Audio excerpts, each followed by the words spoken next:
Hey, welcome to today's live level up conversation. Whether you're tuning in live or catching me on replay, I'm so grateful to have you here on this beautiful week of June. Happy Thursday to you, and let's dive right in. Welcome to Level Up with Winnie Sun.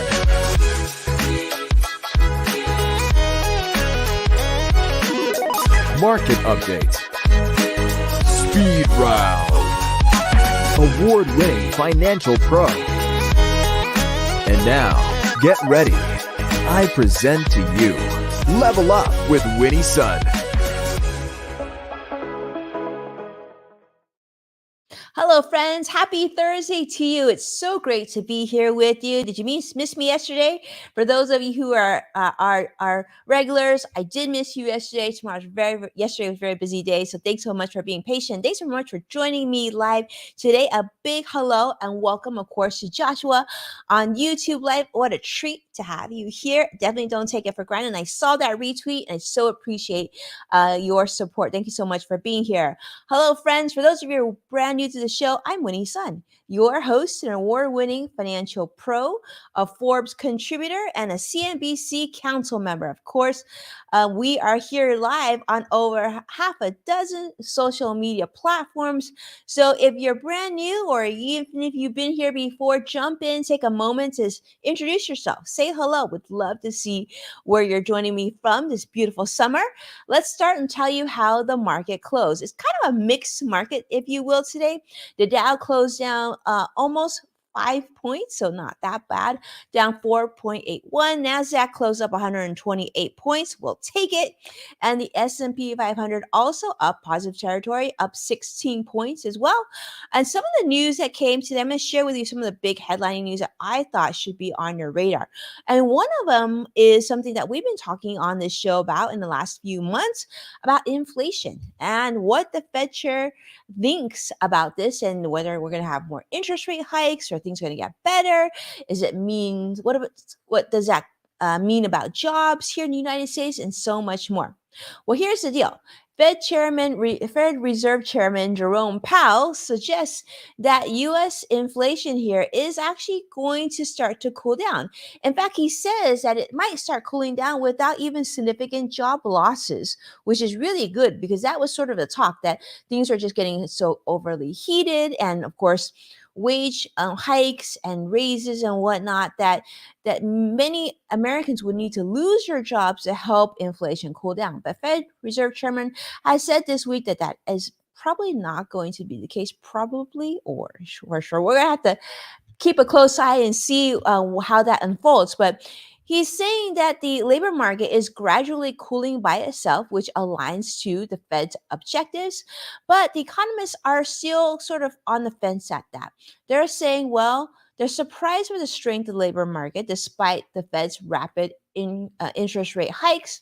But they're also saying that this resilient labor market could lead to soft landing or even mild recession as the Fed continues to tighten monetary policies. And of course, two more interest rate hikes are expected for this year in 2023. However, those who are on the other side of the equation say some economists are saying, I don't know about that. The strong labor market may make it harder for us to reach the Fed's 2% inflation target. You know, we're nowhere close to 2%, but they want it to be 2%. If that is to take place, well, there needs to probably be a higher unemployment rate. And that comes from Jason Furman, who is a Harvard economist. He's saying that higher unemployment absolutely needs to take place, probably closer to a 10% level of unemployment, which would be necessary to bring inflation back to earth here. Democrats on the Senate panel support the Fed's decision to hold interest rates steady in June this month, as you know. But they're saying that there's a strong majority of Fed officials that anticipate two more rate hikes by the end of 2023. So we're going to follow that story very, very closely. We're going to continue to pay attention to where inflation is currently. Of course, we saw the decrease of the price on eggs, and that was a good thing. But we want that to be like kind of consistent across the board. I think many of us could agree that we'd like to see the price of housing come down as well, because there's still a lot of millennials and soon to be Gen Zers that want to be able to purchase that first home who really are getting priced out of today's market. All right, switcheroo over to electric vehicles. Why don't we? Because this I thought was an interesting story. Now, I drive an electric vehicle. For those of you who are watching, let me know, do you drive an electric vehicle? Or if you don't, is this sort of on your radar? Are you planning to have an electric vehicle as your next car?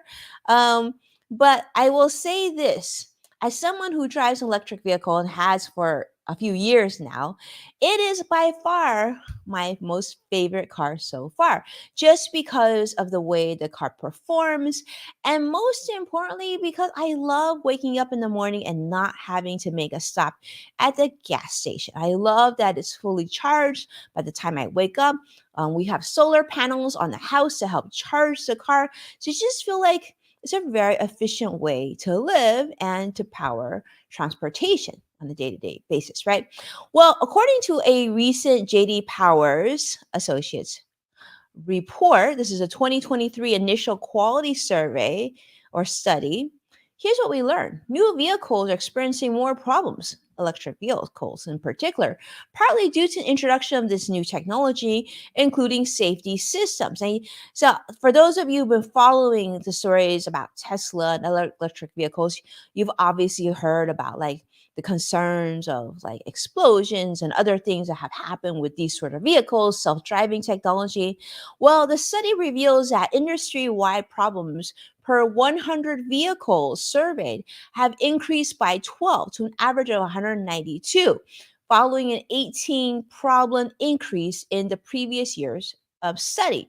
So they're saying advanced driver assistance features like lane departure warnings, automatic emergency braking, as well as wireless charging pads for smartphones are just among of the many growing issues identified with electric vehicles, right?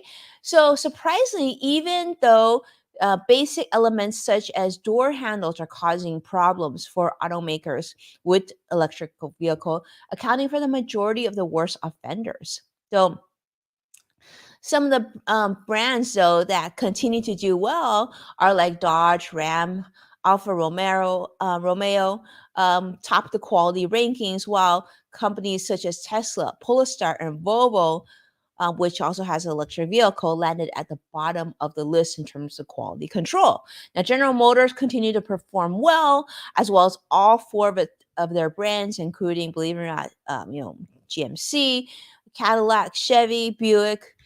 Actually, interesting enough, I remember when I was growing up, we didn't know Cadillac to be or Buick to be a quality, consistent brand. I always heard about like that, they weren't the most reliable cars, but maybe that's changed, especially since they still have plenty of gas vehicles versus electric vehicles. Ford, on the other hand, had below average performance on many of their vehicles, including their Lincoln brand as well. Hyundai and Kia were above average, while Toyota, believe it or not, this was interesting, underperformed compared to its reputation for quality. And could that be because now they're bringing on more electric vehicles? So, electric vehicle makers such as Tesla, Polestar, Lucid, Rivian are not officially part of the study due to permission restrictions, but the scores were estimated based on data collected in other states. So, yeah, so I'm just curious. Do you have electric vehicle? So far, it looks like Joshua, I see CrossFit Fighter saying most favorite car so far. When he just rhymed. Did I just rhyme? Yeah, I guess so. Car and far. Yes. My favorite car so far has been my electric vehicle. I'm not sure that I'm going to be a Tesla driver forever. I will just put it out there, but I do think electric vehicles are definitely in my future. I really do love the way they drive. I love how clean they are in terms of like the exhaust, right? And my kids like the technology. I gotta say, they do love sort of the toy and gaming features of the car. So yeah, it is what it is. All right, so segue over. Let's talk about Amazon Prime. Now, raise your hand if you have Amazon Prime. Okay, I can't see you. So you'll have to like maybe, message out or, comment with a hand emoji so we can see if you have Amazon Prime. Here's the thing. The US Federal Trade Commission, or the FTC, this week has accused Amazon of enrolling millions of consumers into its paid, and by the way, pretty pricey subscription service, Amazon Prime, believe it or not, without their consent, and making it very difficult for them to cancel. Yeah. The FTC has alleged that Amazon used what they are calling manipulative and deceptive user interface designs to trick consumers into unknowingly enrolling and automatically renewing Prime subscriptions using tactics that they are calling dark patterns. That's a new term I wasn't familiar with. Dark patterns. But for those of you who have Amazon Prime, I have Amazon Prime, but I do know that I signed up for it. First of all, do you know that you have it? And if you do have it, do you know whether or not you actually manually signed up for it? I will say this. I do think my husband fell victim to this because I remember at some time we actually had two Amazon Prime accounts. And I was like, why do we have two accounts? I have the account. I added you to the account. So you should, but like literally, I think we ended up paying 1 year. I think it actually might have even been last year, two Amazon Prime accounts. Not really happy about that, but maybe this is what they're talking about. So this lawsuit now from the FTC is seeking civil penalties and permanent injunction to prevent future violations from Amazon. As the FTC claims or aims, I should say, to rein in market power of big tech firms. So, as you know, Amazon Prime is the world's largest subscription program. I actually didn't know that. I actually am surprised that Amazon Prime subscription program is even bigger than Costco membership. Wow. I'm curious to see what the difference between those two are. But this generates $25 billion in revenue annually and offers various benefits, including, as you know, fast free shipping, discounts, access to music, movies, TVs, and things like that. But yeah, still quite pricey. Now, Amazon is claiming that the FTC claims are absolutely false and that it makes it very clear and very simple for customers to both sign up and cancel their Prime membership. So I want to hear from you. Do you feel like it's clear? It's easy to that's very clear that you sign up and that's really simple for you to cancel your Prime membership. I see Joshua said that Joshua used to have Amazon Prime, but not anymore. Was it easy for you to cancel? I don't know. Maybe you haven't had it for sometimes you don't know. But I will say this. This I find concerning, and hopefully they get to the bottom of this sooner rather than later. And speaking of all things Amazon, let's talk about something else that's coming. And this is coming in July. Amazon Prime Day, my friends. Now, many of you know Amazon Prime Day. So we talked about it on the show in the past. It's a big, big thing. Well, it's approaching. It's going to be July 11th and 12th. That'll be Amazon Prime Day. That means that, as you know, there's going to be deals coming. And for those of you who have Prime membership, well, there'll be early deals available for you to purchase. These deals include discounts on things such as you're familiar with them, like TVs, like Fire TVs, Ring video doorbells, soda machines, like Bluetooth headphones, and a lot of technology, and even some cooling pillows, I guess. Amazon Prime has been around for some time now. It's an exclusive sale event for those that we talked about earlier who have Amazon Prime membership. But even if you don't have Amazon Prime membership, I guess you can sign up for a 30-day trial to access these deals. Very smart by Amazon, right? They're like teasing this special sale event or like it's only for Prime members.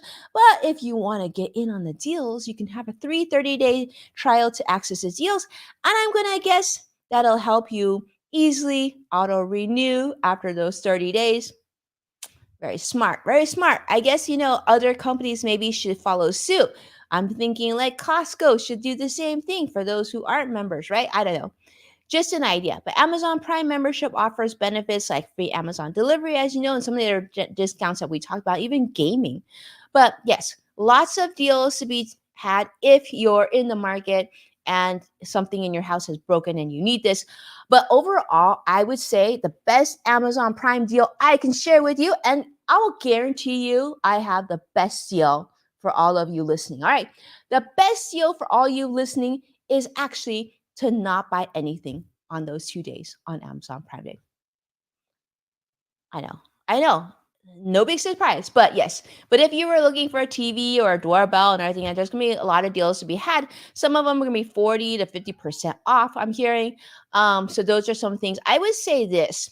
If you decide that you are gonna take advantage of these deals, here's my tip for you. Even before you jump on Amazon, write down the list of things you absolutely need, needs versus wants, right? Put the things that you absolutely need and then go to the deal. So like don't go shopping and then make your list. Make your list and then go shopping. And of course, compare different companies because what I've seen, and I'm sure you've seen this too, during Amazon Prime Day, you also see discounts at a lot of the competing retailers as well, taking advantage during this time. So this gives you a chance to compare, contrast, and of course, do a little bit of shopping and making sure that you absolutely get the best deal. And don't forget to check out places like cashbackmonitor.com. That can give you a little bit of an extra stack to your shopping discount as well. All right. But do let me know, are you going to be participating on Amazon Prime Day? What is it that you have your eye on and radar on and things that you're going to look for and look to buy? Or are you going to sit this one out? I like to hear from you. I appreciate you being here. Thank you so much for our esteemed audience for watching, tuning in for our Level Up Live today. If you've enjoyed this video, do me a favor and like and subscribe. And don't forget, you can find full episodes of Level Up with Winnie's Son on NASDAQ, Amazon Fire, Samsung, LG, Roku, and many other streaming platforms. And don't forget to check out Yes Factor with Winnie's Son, also on Apple Podcasts and the LinkedIn Podcast Network. Thank you so much, my friends, for your support, and we'll see you again next week. On the loop, in the loop tomorrow, we will not be doing in the loop, so we'll see you again next week. All right, take care now. Bye bye.